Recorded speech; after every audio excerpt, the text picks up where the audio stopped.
اللہ جل جلالہ فرمائی شہر رمضان الذی انزل فیہ القرآن ھدی للناس وبینات من الہدی والفرقان فمن شہد منکم الشہر فلیصمہ۔ اللہ جل جلالہ فرمائی میاشت د رمضان میاشت د روزے هغه ده چې نازل سوې ده په دې کې قرآن مجید د خلکو د هدایت دپاره او ظاهره دلایل او لارښوونکی ده او جدا کوونکی د حق او باطل ده. نو څوک چې دا میاشت پیدا کړي نو روژه دې ونیسي، یعنی دا میاشت کله راسي نو تاسې روژه نسئ. الله تعالی د رمضان د میاشتې صفت په ټولو میاشتو کې زیات کړی ده، ځکه الله تعالی په دغه میاشت کې خپل آسماني کتابونه نازل کړي دي.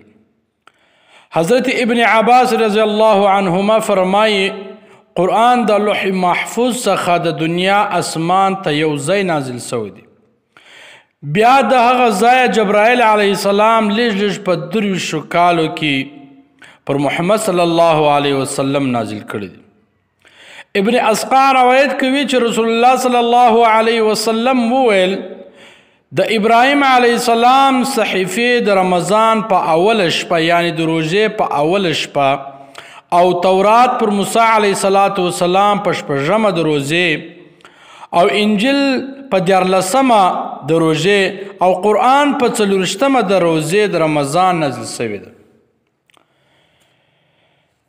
دغه رقم حضرت سهل روایت کوي د رسول الله صلی الله علیه وسلم څخه چې په جنت کې د یوې دروازې نوم ریان دی، معنا د تږو خلکو دروازه ده، بغیر د صائم بغیر د روزتي څخه بل نه په ننوځي، چې روزتیان ور داخل سوه بس بنده سي.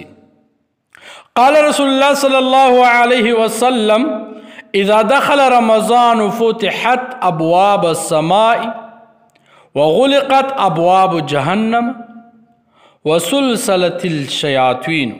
بخاری شریف حدیث ته رسول الله صلی الله علیه وسلم فرمایي چې رمضان داخل سی یعنی د روژې میاشت داخل سی، د اسمان دروازې خلاص سی او د جهنم دروازې بند سی او شیطانان په زنځیرو کې وتړل سی.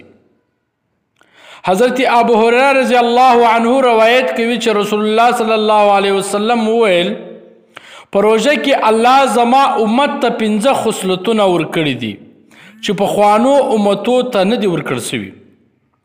د روژهدار د خولې بوی الله جل جلاله ته تر مشکو غوره ده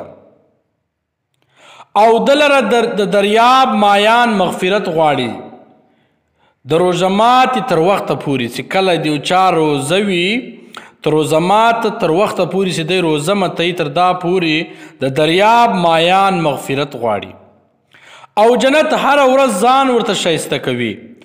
الله جل جلاله ورته وایي قریبه ده چې نیک بندگان درته راسي چې تکالیف د دنیا تیر کړي او سرکش شیطانان ورڅخه بندیان کړي چې په نورو ورځو کې ورته راتله او په آخر شپه مغفرت ورته کیږي. روزتی ته په آخر شپو باندې مغفرت الله جل جلاله ورته کوي.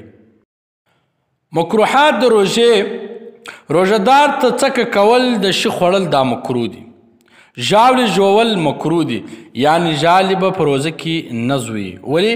ځکه روژه په مکروه کیږي. د خپلې منکوحې سره ساعت تېرول که پر ځان د انزال بیره وه هم روژه مکروه کوي او مچ ورڅخه اخیستل هم مکروه دي.